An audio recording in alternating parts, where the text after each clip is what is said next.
As the old adage goes, there's no such thing as a free lunch. So when a young woman named Harper found herself lost on the side of an endless road and forced to seek shelter at a nearby ranch house, she should have known better than to accept the hospitality of a total stranger. That's because the lonely rancher had a secret so dark he could unbear anyone looking away from it.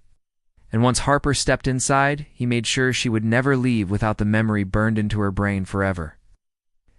Winds whipped around her, rain poured over her cloak, and thunder rolled across the plains like a distant drum.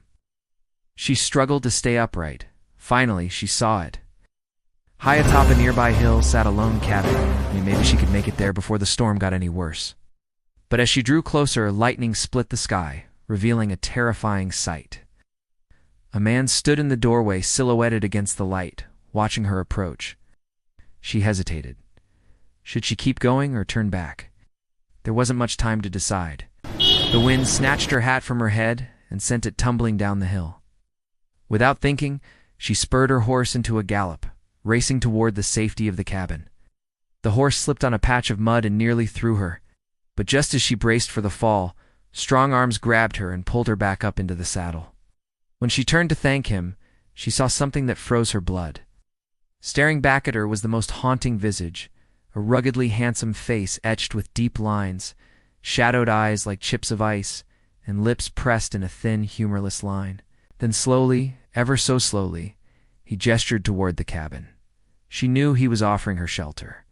What choice did she have? With a final nod of thanks, Harper allowed the stoic man to lead her and her horse to the relative safety of his porch. As the first fat raindrops began to fall, the door creaked open and the man stepped aside, silent, letting them enter. Inside, the cabin was dim oil lamplight flickering against rough wooden walls, casting dancing shadows everywhere. A fire crackled merrily in the hearth, chasing away some of the chill. Near the flames huddled a chair and a small table. On it sat a glass of water and a cloth.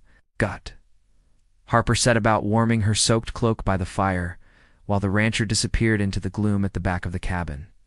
The only sound was the wind and the rain until suddenly a picture hanging on the wall caught her eye. Its ornate frame was old and tarnished, and a heavy velvet curtain covered the canvas within.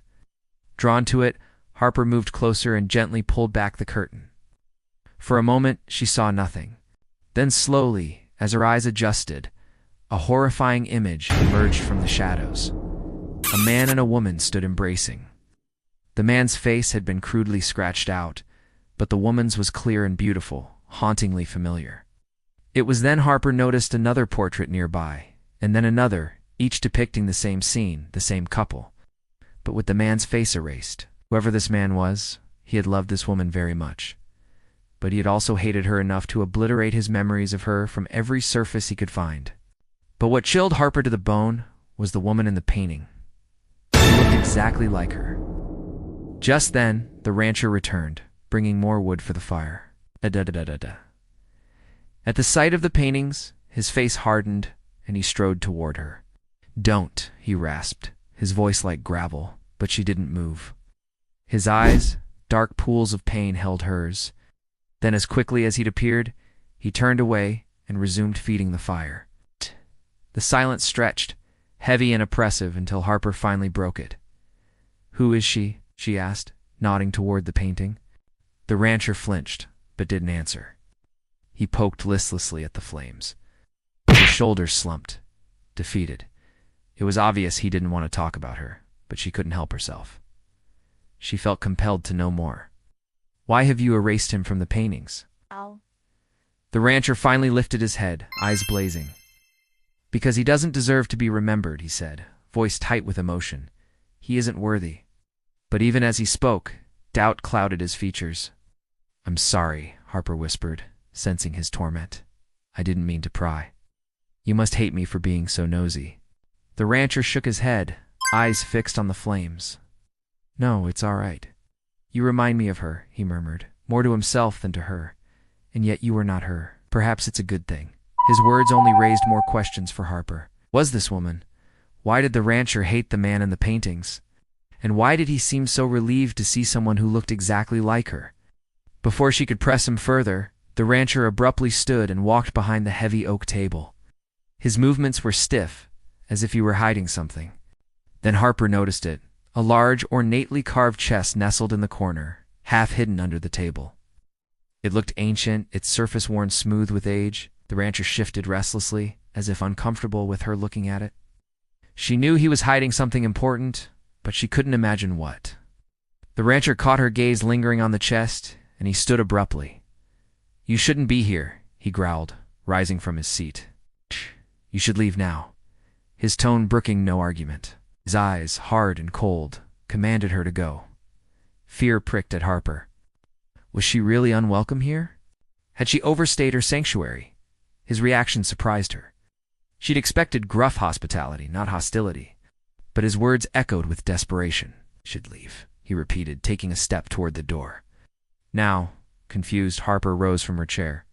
"What's wrong? Did I do something?" she asked, her voice barely a whisper. The rancher paused and shook his head. "No, it's nothing. Go now, please," he pleaded, his tone softening slightly. Still confused, Harper turned back to the room. She wanted to ask more questions, but his obvious distress stopped her. Something about this man, about this place, felt deeply wrong. The portraits, his guarded manner, the locked chest. Then another sound cut through the quiet, a faint knocking. It seemed to come from the far corner of the room, where the light from the oil lamp was dim and shadows danced menacingly on the walls. Harper turned to the rancher, her eyes wide with alarm, but his face was ashen, his eyes fixed on the corner. "What was that?" she whispered, gripping his arm. The knocking came again, soft but insistent, like fingernails on wood. A chill snaked down Harper's spine. Whatever or whoever was making that noise was trapped, desperate to escape. The rancher tore his eyes from the corner and met her gaze, his own filled with pain. "You need to leave," he whispered urgently, "before it's too late." The knocking grew louder, more insistent, and a low growl rumbled in the rancher's throat. Before Harper could question him further, he rushed to the far corner of the room and threw open a heavy oak door. Behind it, shrouded in darkness, lay the source of the unsettling tapping. Breathlessly, Harper watched as the rancher strode into the room, moving with a surprising burst of energy. She followed close behind, her heart pounding in her chest. The air inside the room was stagnant and cold. The rancher moved with a purpose, toward a large, ornately carved wooden chest in the far corner. It was similar to the one in the other room, but this one was unadorned, its surface bare and scarred, as if deliberately stripped of any beauty. The rancher dropped to his knees beside it, his hands shaking as he fumbled with the aged lock. With trembling fingers, he finally wrenched it open, and inside, nestled on a bed of faded velvet, lay a collection of sketchbooks, journals, and paintings. He pored through them frantically, his face ashen, his eyes wild with a desperate sort of hunger. Harper watched, mesmerized, as he flipped through page after page filled with delicate drawings and paintings of a woman. Each stroke, each brush mark, each shade of color seemed charged with an overwhelming sense of love and longing. And in every portrait, the woman's face was breathtakingly beautiful, yet achingly familiar to Harper, as if she were looking at a reflection in a mirror. "I found her," he whispered, his voice hoarse with emotion. Then, as if overcome with a sudden realization, he slammed the books shut and scrambled to hide them beneath the velvet. As the rancher frantically tried to conceal the incriminating sketchbooks, a strange calm settled over Harper. Understanding dawned, washing over her in waves. She now knew who the woman in the paintings was, and it terrified her. She was real. And somehow, impossibly, she was connected to Harper. And as the rancher frantically tried to erase his past, to blot out the memory of the woman he loved, a single thought echoed in Harper's mind.